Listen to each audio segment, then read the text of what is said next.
شروع کرتا ہوں اللہ کے نام سے جو بڑا مہربان نہایت رحم کرنے والا ہے۔ بیٹی کیا ہے؟ حضرت محمد صلی اللہ علیہ وآلہ وسلم فرماتے ہیں، عورت کے لیے یہ بہت مبارک ہے کہ اس کی پہلی اولاد لڑکی ہو۔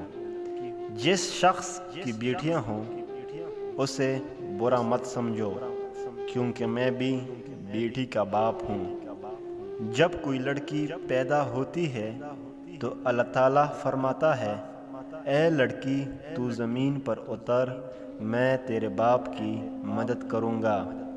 جب اللہ تعالیٰ خوش ہوتا ہے تو زمین پر بیٹی پیدا کرتا ہے۔ عورت کا مقام گھر ہے۔ سورہ الاحزاب میں اللہ تعالیٰ ارشاد فرماتا ہے کہ اپنے گھروں میں بیٹھی رہو اور گزشتہ زمانے جاہلیت کی طرح بناؤ سنگار دکھاتی نہ پھرو۔ دوسروں کی مدد کرنے کا وقت کسی کے پاس نہیں ہے، لیکن دوسروں کے کام میں ٹانگ اڑانے کا وقت سب کے پاس ہے۔ امام حضرت علی علیہ السلام فرماتے ہیں، اگر کوئی تمہارا دل دکھائے تو ناراض مت ہونا، کیونکہ قدرت کا قانون ہے، جس درخت کا پھل زیادہ میٹھا ہوتا ہے لوگ پتھر بھی اسی کو مارتے ہیں۔ ایک لقمہ پیٹ تک پہنچانے کا قدرت نے کتنا بہترین انتظام کیا ہے کہ گرم ہے تو ہاتھ بتا دیتے ہیں، سخت ہے تو دانت، کڑوا یا ترش ہے تو زبان، اگر باسی ہے تو ناک بتا دیتی ہے۔ بس حرام ہے یا حلال یہ فیصلہ آپ کو کرنا ہے۔ انسان واحد ایسی مخلوق ہے جس کا زہر ہمیشہ لفظوں میں ہوتا ہے۔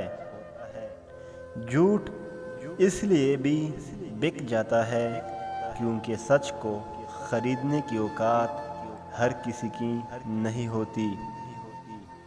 وقت اچھا ہو تو آپ کی غلطی بھی مذاق لگتی ہے، وقت خراب چل رہا ہو تو آپ کا مذاق بھی غلطی بن جاتا ہے۔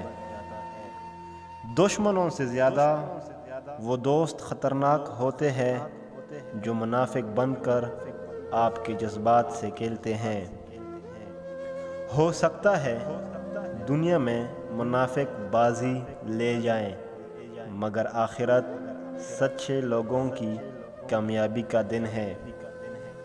جن کے پاس کرنے کو کچھ نہیں ہوتا وہ دوسروں کا جینا حرام کرتے ہیں۔